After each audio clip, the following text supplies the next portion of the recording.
السلام علیکم ناظرین و سامعین، امید کرتا ہوں آپ سب خیر و عافیت سے ہوں گے۔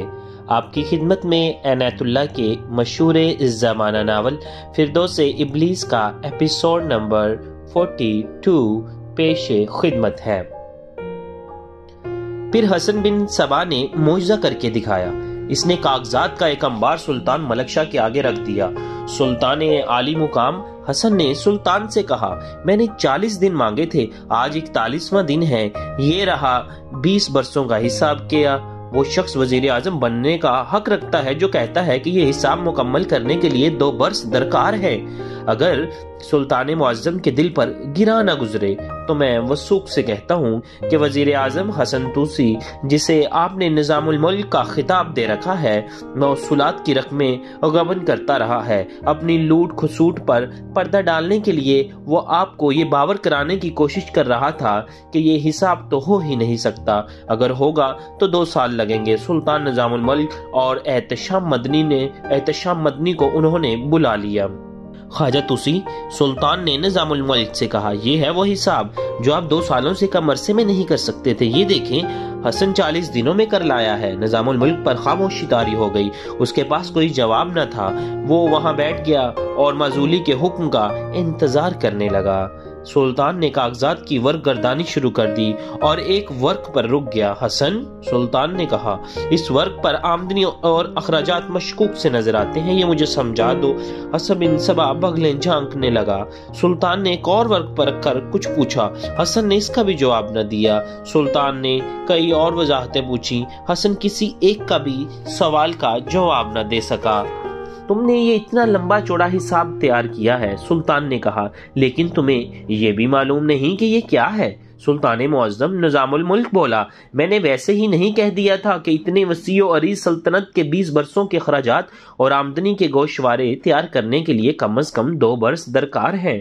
آپ میرے پاس رہیں حسن توسی، سلطان نے نظام الملک سے کہا، تم دونوں جاؤ، میں یہ تمام اعداد و شمار دیکھ کر تمہیں بلاؤں گا۔ ان کے جانے کے بعد سلطان نے پوچھا، یہ سب کیا ہے حسن توسی؟ مجھے شک ہے کہ مجھے دھوکہ دیا گیا ہے۔ سلطان معظم نظام الملک نے کہا، یہ میرا ایمان ہے کہ کسی کو میرے ہاتھ سے نقصان نہ پہنچے، لیکن جہاں میری اپنی حیثیت اور میرے اعتماد خطرے میں پڑ گیا ہے، میں حقیقت سے پردہ اٹھانا ضروری سمجھتا ہوں۔ یہ حساب کتاب تیار کرنے میں آپ کے مشیر خاص احتشام مدنی کا ہاتھ زیادہ ہے۔ حسن بن صبا کے ساتھ اس کی ایک جوان سال بہن رہتی ہے جو اسی عمر میں بیوہ ہو گئی ہے۔ مجھے اطلاعیں ملی ہیں کہ احتشام اور اس لڑکی کو شام کے بعد باغ میں دیکھا گیا ہے، اور یہ بھی کہ احتشام حسن بن صبا کے گھر زیادہ جاتا ہے اور خاصا وقت وہاں گزارتا ہے۔ جہاں تک مجھے یاد آتا ہے حسن بن صبا کی کوئی بہن نہیں، میں اس کے خاندان کو مدرسے کے زمانے سے جانتا ہوں۔ توسی، سلطان نے کہا، میں یہ ساری سازش سمجھ گیا ہوں۔ کچھ عرصے سے احتشام میرے پاس بیٹھ کر حسن بن صبا کی تعریفیں کر رہا ہے، اور یہ شخص ذرا ادبی زبان میں آپ کے خلاف بھی ایک آدھ بات کہہ جاتا ہے۔ سلطان بولتے بولتے گہری سوچ میں چلا گیا۔ ذرا دیر بعد سر اٹھایا اور بولا، آپ حسن پر ایسا تاثر پیدا کریں کہ میں نے اس کا تیار کیا ہوا حساب سمجھ لیا، اور یہ بالکل صحیح ہے۔ باقی کام آپ مجھ پہ چھوڑ دیں۔ میرے سامنے کوئی اور ہی عکس آ رہا ہے۔ داستان کو پہلے سنا چکا ہے کہ سلجوکی جو ترک تھے اور جو اسلام کے دشمن ہوا کرتے تھے، مسلمان ہوئے تو اسلام کے شدئی اور سرفروش بن گئے۔ وہ جنگجو تھے اور فہم و فراست کے لحاظ سے اتنے باریک بھی کہ ان کی نظریں جیسے پردوں کے پیچھے بھی دیکھ سکتی ہوں۔ ان کے سلطان اپنی سلطنت میں کسی کی حق تلفی اور سلطنت کے امور میں کوتاہی اور بددیانتی برداشت نہیں کرتے تھے۔ نظام الملک باہر نکلا۔ حسن بن صبا اور احتشام مدنی باہر سر جوڑے سرگوشیوں میں باتیں کر رہے تھے۔ نظام الملک کو دیکھ کر دونوں چونکے۔ حسن مبارک ہو، نظام الملک نے کہا، تمہارا تیار کیا ہوا حساب بالکل ٹھیک ہے۔ تم جن سوالوں کے جواب نہیں دے سکے تھے وہ میں نے دے دیے ہیں۔ میں نے سلطان سے کہا ہے کہ حسن ابھی نیا ہے، اس لیے اسے پچھلے امور وغیرہ کا علم نہیں۔ سلطان تم پر بہت خوش ہیں، کہتے ہیں میں حسن کو انعام دوں گا۔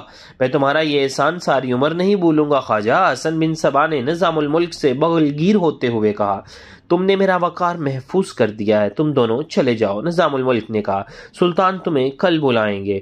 اس رات احتشام اور فاطمہ کی ملاقات ایسی تھی جیسے وہ جشن منانے کے لیے اکٹھے ہوئے ہوں۔ گزرے ہوئے دنوں میں زیادہ تر باغ میں ملتے رہتے تھے۔ 3 مرتبہ وہ الگ الگ جنگل میں چلے گئے اور بہت وقت اکٹھے گزار کر آئے۔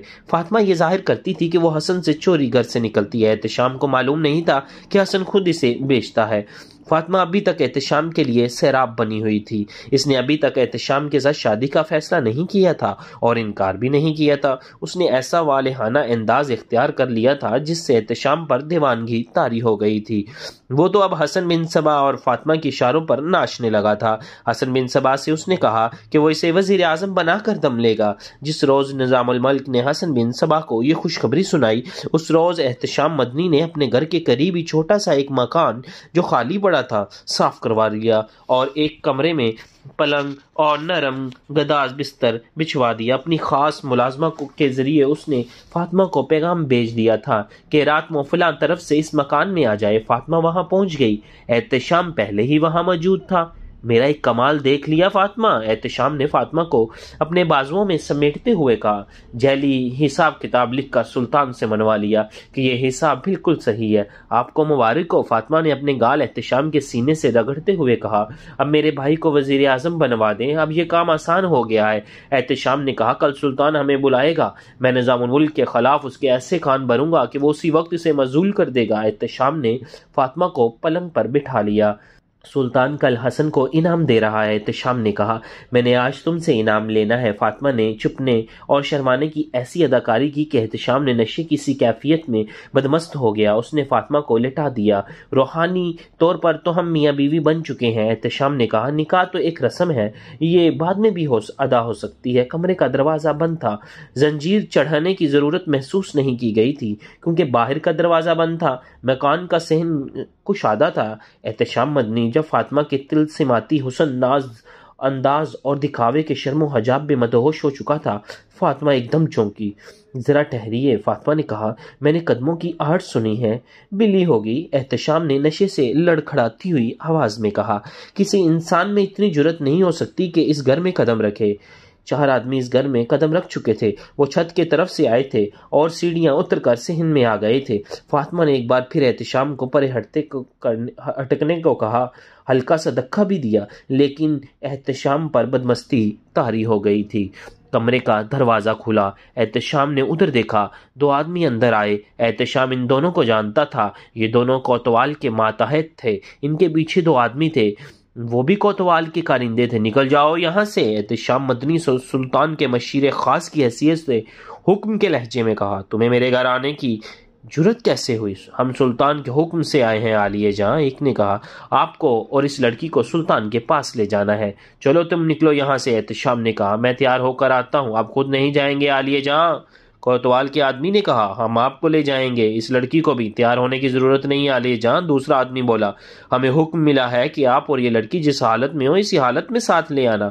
وہ دونوں نیم برہنہ حالت میں تھے۔ احتشام پر 2 نشے طاری تھے، ایک اپنی سرکاری حیثیت کا، وہ سلطان کا مشیر خصوصی تھا، اور دوسرا نشہ فاطمہ کے حسن و شباب کا اور نفسیاتی جذبات کے ابال کا تھا۔ یہ سب نشے ایک ہی بار ہوا ہو گئے۔ منہ مانگا انعام دوں گا، احتشام نے کہا۔ 4 کو جا کر سلطان سے کہہ دو کہ تم نے مجھے اور اس لڑکی کو کہیں بھی نہیں دیکھا۔ فاطمہ کپڑے پہننے لگی تھی۔ اس لڑکی کو پکڑ کر باہر لے چلو۔ اس آدمی نے احتشام کی پیشکش کو نظر انداز کرتے ہوئے اپنے آدمیوں کو حکم دیا، اسی حالت میں گھسیٹ کر باہر لے جاؤ۔ میرے عہدے اور رتبے سے تم واقف ہو، احتشام مدنی نے کہا۔ میں تمہیں اتنی ترقی دلواؤں گا کہ ہو حاکم بن جاؤ گے۔ مجھے چاہتے ہو تو حاضر ہو، فاطمہ بولی۔ ہاں بھائیو، احتشام نے بڑے خوشگوار لہجے میں کہا۔ دیکھو کتنی خوبصورت لڑکی ہے، سلطان کے حکم کی تعمیل کرو، کوتوال کے آدمی نے کہا۔ انہیں پکڑ اور لے چلو۔ وہ احتشام سے مخاطب ہوا، عالیہ جہاں، ہمیں حکم ملا ہے کہ آپ اگر مزاحمت کریں تو آپ کے سر پر ضرب لگا کر بے ہوش کر دیا جائے اور اٹھا کر زندان میں پھینک دیا جائے۔ احتشام مدنی سر جھکائے ہوئے چل پڑا۔ 2 آدمی پہلے ہی فاطمہ کو گھسیٹتے دھکیلتے باہر لے گئے تھے۔ اس کے لیے نیم برہنگی یا مکمل برہنگی کوئی معنی نہیں رکھتی تھی۔ وہ بے آبرو باختہ اور تربیت یافتہ لڑکی تھی۔ ان دونوں کو کوتوالی میں لے گئے اور انہیں الگ الگ کمرے میں بند کر دیا گیا۔ سلطان کا اپنا جاسوسی اور مخبری کا نظام تھا۔ اسے احتشام مدنی اور فاطمہ کی خفیہ ملاقاتوں کی اطلاعیں ملی تھیں، لیکن یہ کوئی اہم یا نازک خبر نہیں تھی۔ یہ احتشام کا ذاتی معاملہ تھا۔ سلطان کو اس صورتحال میں ان دونوں کی ملاقاتوں میں خطرہ محسوس ہوتا کہ لڑکی مشکوک اور مشتبہ ہوتی ہے۔ شک یہ ہوتا کہ یہ لڑکی عیسائی یا یہودی ہے اور جاسوس ہے۔ یہ پتہ چل گیا تھا کہ یہ معتمد خاص حسن بن صبا کی بہن ہے۔ درمیان میں معاملہ 20 برسوں کے حساب کتاب کا آ گیا تو پتہ چلا کہ حسن بن صبا اور احتشام مدنی نے سلطان کو دھوکہ دیا۔ نظام الملک اور سلطان ملک شاہ کی آپس میں باتیں ہوئیں تو نئے شکوک پیدا ہو گئے۔ سلطان ملک شاہ عقل و دانش والا آدمی تھا۔ نظام الملک نے اسے یہ بھی بتا دیا کہ حسن بن صبا کی کوئی بہن ہے ہی نہیں۔ سلطان نے نظام الملک سے کہا کہ وہ حسن بن صبا کی خوشخبری سنا دے کہ اس نے 20 برسوں کا آمدنی کے اخراجات کو تسلیم کر لیا ہے۔ اس سے سلطان کا مقصد یہ تھا کہ حسن بن صبا اور احتشام مدنی بے فکر اور مطمئن ہو جائیں گے۔ سلطان نے اسی وقت کوتوال کو بلایا اور اسے یہ ساری صورتحال بتا کر کہا کہ احتشام اور اس لڑکی کو اکٹھے پکڑنا ہے۔ ابھی جا کر مخبر مقرر کر دو۔ سلطان نے کہا وہ شام کے بعد ملتے ہیں۔ ایک آدمی احتشام کی نگرانی کرے اور ایک آدمی اس لڑکی کو دیکھتا رہے۔ یہ کہیں باہر اکٹھے ہوں تو احتشام کے رتبے کا خیال کیے بغیر دونوں کو کوتوالی میں بند کر دو۔ انہیں اسی حالت میں لانا جس حالت میں پائے جائیں۔ ضروری نہیں کہ یہ آج ہی مل جائیں گے، کل ملیں، پرسوں ملیں، 10 دنوں میں بعد ملیں، انہیں چھوڑنا نہیں ہے۔ کوتوال یہ ساری کاروائی اور اس کا پس منظر سمجھ گیا۔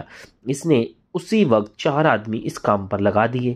انہیں ضروری ہدایات اور احکام دے کر رخصت کر دیا۔ ایسی توقع نہیں تھی کہ وہ اسی رات پکڑے جائیں گے، لیکن احتشام مدنی نے اس رات فاطمہ سے انعام وصول کرنا تھا۔ اس نے فاطمہ کے بھائی حسن کی مدد کی تھی اور سلطان کو بڑی کامیابی سے دھوکہ دیا گیا تھا۔ سورج غروب ہوتے ہی کوتوال کے 2 آدمی بھیس بدل کر چلے گئے۔ ایک احتشام کے گھر کو دور سے دیکھتا رہا اور دوسرا حسن بن صبا کے گھر کی نگرانی کرتا رہا۔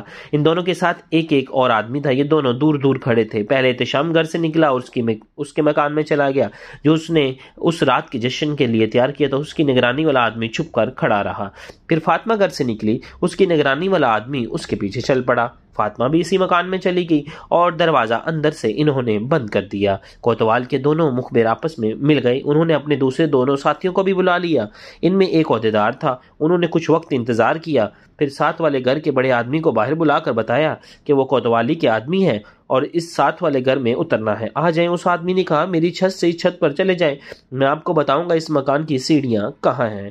رات کوئی زیادہ نہیں گزری تھی۔ کوتوال کو اطلاع دی گئی کہ دونوں جس حالت میں تھے اسی حالت میں پکڑ لائے ہیں۔ کوتوال کو سلطان نے کہا تھا کہ تحقیقات کر کے اسے بتائے کہ اس لڑکی کی حقیقت کیا ہے۔ کوتوال اسی وقت کوتوالی پہنچا اور اس کمرے میں چلا گیا جس میں لڑکی بند تھی۔ نام کیا ہے لڑکی؟ کوتوال نے پوچھا۔ فاطمہ۔ لڑکی نے جواب دیا میں سلطان کے متعمد خاص حسن بن صبا کی بہن ہوں۔ ہمیں معلوم ہے حسن بن صبا کہاں کا رہنے والا ہے۔ کوتوال نے کہا ہمیں وہاں سے معلوم کریں گے کہ اس کی کوئی بہن ہے بھی ہے یا نہیں۔ میری ایک بات سن لو، بہت ہی اذیت ناک موت مرو گی۔ اپنے متعلق ہر بات سچ بتا دو۔ کیا آپ اس جسم کو اذیت دیں گے؟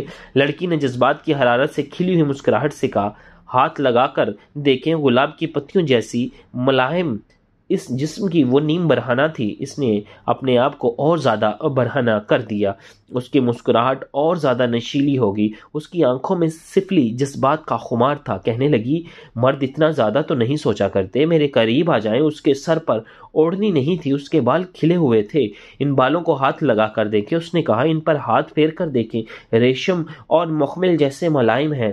کوتوال آخر مرد تھا، فرشتہ نہیں تھا۔ اس لڑکی کے جسم اور بالوں کو دیکھ کر اس کے جسم نے جھرجھری لی اور اس پر خاموشی طاری ہوگی۔ وہ آہستہ آہستہ لڑکی کی طرف بڑھا۔ اس کا دایاں ہاتھ اوپر اٹھ رہا تھا۔ قریب جا کر اس کا ہاتھ لڑکی کے سر پر چلا گیا اور اس کی انگلیاں لڑکی کے بالوں میں رینگنے لگیں۔ اس کا دوسرا ہاتھ لڑکی نے اپنے دونوں ہاتھوں میں لے لیا۔ کوتوال فرائض کی دنیا سے ایک ہی اڑان میں رومانوں کی کہکشاں میں جا پہنچا۔ خدام، اس کسی کی آواز سنا دی، کسی نے اسے پکارا تھا۔ اس نے چونک کر دروازے کی طرف دیکھا، دروازہ بند تھا۔ ایک خیال رکنا، خدام، اس کمرے میں وہی آواز پھر سنائی دی، سنا ہے لڑکی بہت ہی حسین ہے، اگر تحقیقات تک نوبت آ گئی تو یہ یاد رکھنا کہ تم کوتوال ہو، یہ بھی یاد رکھنا کہ دھوکہ مجھے دیا گیا ہے، میں اس سلطنت کا سلطان ہوں، میں فرائض میں بددیانتی اور بدماشی برداشت نہیں کیا کرتا۔ یہ الفاظ سن ملک شاہ کے تھے جو اس نے احتشام مدنی اور لڑکی کو اکٹھے پکڑنے کی ہدایت دیتے ہوئے کہے تھے۔ کوتوال خدام کی انگلیاں لڑکی کے ریشم جیسے ملائم بالوں میں رینگ رہی تھی اور لڑکی اس کے دوسرے ہاتھ کو اپنے دونوں ہاتھوں میں مسل رہی تھی۔ کوتوال کے ذہن میں سلطان ملک شاہ کے الفاظ ایسے گونجے جیسے سلطان اس بند کمرے میں کھڑا بول رہا ہو۔ کوتوال کی آنکھوں کے آگے بجلی سی چمک، پھر تاریکی آ گئی۔ کوتوال کا وہی ہاتھ جو لڑکی کے نرم و ملائم بالوں میں رینگ رہا تھا مٹھی بن گیا۔ اس مٹھی میں لڑکی کے بال تھے۔ کوتوال نے بالوں کو اتنی زور سے کھینچا کہ لڑکی کی چیخ نکل گئی۔ درد کی شدت سے اس کا منہ کھل گیا۔ سچ بتا، تو کون ہے؟ کوتوال نے بالوں کو مٹھی سے مروڑتے اور کھینچتے ہوئے کہا۔ تیرے بال چھت کے ساتھ باندھ کر تجھے لٹکا دوں گا۔ درد سے لڑکی کے دانت بجنے لگے۔ کوتوال نے لڑکی کو بالوں سے پکڑے ہوئے اوپر اٹھایا اور فرش پر پٹکا۔ مر جا یہاں، کوتوال نے کہا، تیری کوئی نہیں سنے گا، سچ بتاتا تو کون ہے؟ کوتوال کو اس پر بھی غصہ تھا کہ لڑکی نے اسے بھٹکا دیا تھا، وہ بول نہیں رہی تھی۔ کوتوال نے اس کے ایک ہاتھ کی انگلی ایک شکنجے میں جکڑ دی اور شکنجے کو تنگ کرنا شروع کر دیا۔ لڑکی کی چیخوں سے چھت لرزتی محسوس ہو رہی تھی۔ وہ آخر لڑکی تھی، کہاں تک برداشت کرتی؟ اسے مردوں کو انگلیاں پر نچانے کی ٹریننگ دی گئی تھی۔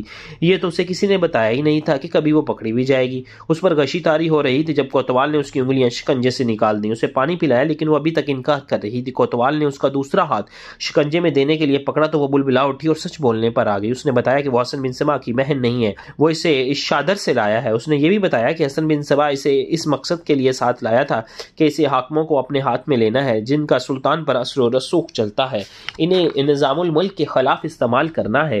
لڑکی نے بتایا کہ حسن بن صبا وزیر اعظم بننا چاہتا ہے۔ اس نے یہ بھی بتایا کہ احتشام مدنی کو اس نے کس طرح اپنے جال میں پھانسا تھا اور اسے شادی کا لالچ دیا رکھا تھا۔ احتشام مدنی حسن بن صبا کی کس طرح مدد کر رہا تھا؟ کوتوال نے پوچھا۔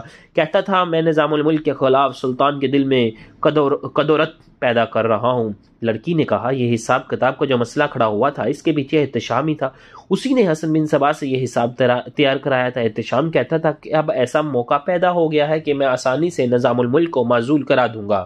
مختصر یہ کہ لڑکی نے اپنی اصلیت اور حسن بن صبا کی نیت بے نقاب کر دی۔ لڑکی نے اس نے یہ نہ بتایا کہ حسن بن صبا اور کیا کر رہا ہے اور شادر اور خلجان کے علاقے میں اس نے کیا ناٹک کھیلا اور آئندہ کے لیے اس کے کیا منصوبے ہیں۔ حسن بن صبا کو تو معلوم تھا کہ فاطمہ احتشام مدنی سے ملنے گئی ہے، لیکن اسے توقع نہیں تھی کہ وہ اتنی زیادہ دیر سے واپس آئے گی۔ آدھی رات ہو گئی تو اس نے اپنے ملازم کو جگا کر کہا کہ وہ احتشام مدنی کے ملازموں سے پوچھا کہ وہ گھر سے یا کہیں باہر گیا ہوا ہے۔ ملازم گیا اور یہ خبر لایا کہ دربان احتشام کے انتظار میں جاگ رہا ہے، وہ ابھی نہیں آیا۔ حسن بن صبا مطمئن ہو گیا کہ احتشام واپس نہیں آیا تو فاطمہ اس کے ساتھ ہی ہوگی۔ وہ تو سوچ بھی نہیں سکتا تھا کہ وہ دونوں اس وقت کوتوالی میں بند ہوں گے۔ اس روز حسن بن صبا بہت خوش تھا۔ اس نے نظام الملک کے مقابلے میں میدان مار لیا تھا۔ فجر کی اذان کے کچھ دیر بعد حسن بن صبا کے دروازے پر دستک ہوئی۔ وہ سمجھا فاطمہ آئی ہے، لیکن ملازم نے اسے بتایا کہ کوتوالی سے دور دو آدمی آئے ہیں۔ حسن نے انہیں اندر بلایا اور پوچھا وہ کیوں آئے ہیں؟ حکم ملا ہے کہ آپ گھر سے باہر نہ نکلیں۔ ایک آدمی نے کہا۔ کیوں؟ حسن بن صبا نے پوچھا۔ یہ حکم کس نے دیا؟ وجہ ہمیں معلوم نہیں۔ اس آدمی نے کہا، ہمیں یہ حکم کوتوال نے دیا ہے، آپ یہ سمجھ لیں کہ آپ نے اپنے گھر میں قید ہیں۔ دوسرے آدمی نے کہا، کوتوال سلطان ملک شاہ کے گھر چلا گیا۔ سلطان فجر کی نماز کے لیے جلدی جاگا کرتا تھا۔ کوتوال نے اسے رات کی رودات سنائی۔ یہ بھی بتایا کہ اس نے احتشام مدنی سے بیان نہیں لیا اور حسن بن صبا کو اس نے اس کے گھر میں نظر بند کر دیا ہے۔ سلطان نے حکم دی کہ احتشام اور لڑکی کو فوراً اس کے سامنے لایا جائے۔ سلطان نے نظام الملک اور حسن بن صبا کو بھی بلوایا۔ یہ سب آگے تو سلطان نے لڑکی سے کہا کہ گزشتہ رات اس نے کوتوال کو جو بیان دیا ہے وہ سب کے سامنے ایک بار پھر دے۔ لڑکی نے روتے ہوئے بیان دیا کہ یہ سچ ہے احتشام؟ سلطان نے احتشام سے پوچھا، اگر یہ لڑکی جھوٹ بول رہی ہے تو بتاؤ سچ کیا ہے، میں اس لڑکی کو جلاد کے حوالے کر دوں گا، اور اگر تم نے جھوٹ بولا تو نہیں۔ سلطان معظم احتشام نے کہا، لڑکی کا بیان بالکل سچ ہے، میں سزا کا حقدار ہوں، میں نے آپ سے نمک حرامی کی ہے، اگر آپ مجھے معاف کر دیں گے تو میں آپ کے زیر سایہ نہیں رہوں گا، میرا یہ یہاں رہنا آپ کے سائے کی بھی توہین ہے۔ احتشام، سلطان نے کہا، مجھے دکھ اس بات پر ہو رہا ہے کہ آپ جیسا دانش مند انسان ایک لڑکی کے فریب میں آ گیا۔ سلطان معظم احتشام مدنی نے بڑی پختگی آواز میں کہا، میں بھی اپنے آپ کو دانش مند سمجھا کرتا تھا، مجھے اپنی عقل و دانش پر اس لیے ناز تھا کہ میں نے آپ کو بھی جو مشورہ دیا وہ آپ نے قبول کیا اور عملاً وہ مشورہ کامیاب اور کارآمد ثابت ہوا، لیکن میں اب محسوس کرتا ہوں کہ میرا علم اور میرا تجربہ خام تھا۔ میں نے سنا تھا کہ عورت مرد کی سب سے بڑی اور بڑی ہی خطرناک کمزوری ہوتی ہے، لیکن اس کا مجھے عملی تجربہ نہیں ہوا تھا۔ نسوانی حسن میں ایک جادو ہے، لیکن میں اسے جادو سے واقف نہ تھا۔ اب میرا علم اور تجربہ مکمل ہو گیا۔ اس تلخ اور شرمناک تجربے سے میں نے یہ سبق حاصل کیا ہے کہ فریب کار عورت اور زیادہ دل فریب ہوتی ہے اور اس کے حسن و شباب سے بچنا ممکن نہیں ہوتا۔ اگر اس قسم کی ایک لڑکی مجھ جیسے جہان دیدہ اور دانش مند آدمی کو دائمی فریب میں لے سکتی ہے تو ان جوان سال آدمیوں کا کیا حشر ہوگا جو عورت کو ہی سب کچھ سمجھتے ہیں۔ اس میں کوئی شک نہیں کہ عورت نے بادشاہوں کے تختے الٹے۔ میں یہی سبق لے کر آپ کے دربار میں سے ہی نہیں بلکہ آپ کی سلطنت سے نکل جاؤں گا۔ اگر آپ سزا دینا چاہتے ہیں تو میرا سر حاضر ہے، اس کا فیصلہ میں بعد میں کروں گا۔ سلطان نے کہا، بیٹھیں۔ سلطان حسن بن صبا سے مخاطب ہوا، کیوں حسن، تم کیا کہتے ہو؟ اگر اس لڑکی کو جھٹلا سکتے ہو تو بولو، لیکن بہتر یہ ہے کہ خاموش رہو۔ جھوٹ بولو گے تو بہت بری سزا دوں گا۔ یہ لڑکی میری بہن نہیں، حسن بن صبا نے کہا، میں اسے ایک یتیم اور بیوہ لڑکی سمجھ کر اپنے ساتھ لے آیا تھا۔ اگر آپ کا کوئی حاکم اس لڑکی کو غلط راستے پر چلانے کی کوشش کرتا ہے تو اس میں میرا کیا قصور ہے؟ اس لڑکی کی حالت دیکھیں، اس کا چہرہ دیکھیں، صاف پتہ چلتا ہے کہ اس پر تشدد کیا گیا ہے اور اس پر دہشت طاری کر کے یہ بیان دینے پر مجبور کیا گیا ہے۔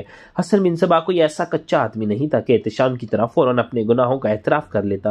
وہ بولتا رہتا اور سلطان کی آنکھوں میں آنکھیں ڈال رکھتا تو سلطان پر غالب آ جاتا اور سلطان نے اس کے حق میں فیصلہ دے دیتا، لیکن اس کے خلاف شہادت ایسی تھی جس میں کوئی شک و شبہ نہیں رہ گیا تھا۔ احتشام مدنی کا اعتراف جرم لڑکی کے بیان کی تائید کرتا تھا۔ خاموش!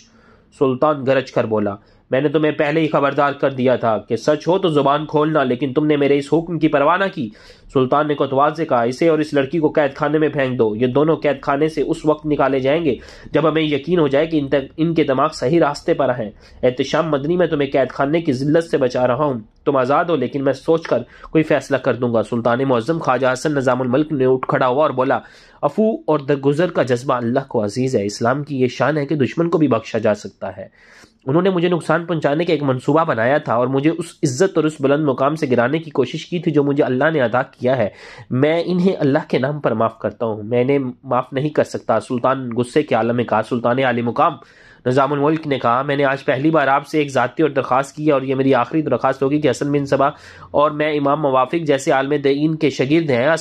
قسم پرسی کی حالت میں میرے پاس آیا اور میں نے اسے روزگار اور وقار مہیا کیا تھا۔ میں اسے گناہ سمجھتا ہوں کہ یہ گناہ گار ہی صحیح، لیکن میری وجہ سے اس قید میں پھینک دیا جائے۔ سلطان کچھ دیر نظام الملک کے منہ کو دیکھتا رہا۔ وہ شاید سوچ رہا تھا کہ کوئی انسان اتنے بلند کردار والا کیسے ہو سکتا ہے۔ میں تمہاری قدر کرتا ہوں خواجہ حسن توسی، سلطان نے کہا، لیکن میں انہیں یہاں دیکھ نہیں سکتا۔ میں حسن بن صبا اور اس لڑکی کو زندان میں بند نہیں کروں گا۔ حسن بن صبا اور یہ لڑکی بھی ابھی اسی شہر سے نکل جائیں۔ سلطان نے کوتوال سے کہا، اپنے آدمی بھیجو جو انہیں شہر سے نکال کے آئے۔ حسن بن صبا اور اس لڑکی کو اسی روز شہر بدر کر دیا گیا۔ نظام الملک کو روحانی اطمینان محسوس ہوا کہ اس نے اتنے بڑے فریب کار کو معاف کر کے خداوند تعالیٰ کے راضی کر لیا۔ نظام الملک کو معلوم نہیں تھا کہ اس نے ایک بڑے ہی زہریلے ناک کو بخش دیا ہے، اور وہ وقت بھی تیزی سے چلا آ رہا ہے جب نظام الملک ایک لشکر کے ساتھ حسن بن صبا کے لشکر کے مقابلے میں آئے گا، اور ایک امام کے دو شاگرد تلواریں لہراتے ہوئے ایک دوسرے کو میدان جنگ میں للکاریں گے۔ انشاءاللہ ناظرین، اس سے آگے کیا واقعات پیش آئے آپ کو اگلے ایپیسوڈ میں ڈیٹیل کے ساتھ بیان کروں گا۔ خدا حافظ، اپنا خیال رکھیے۔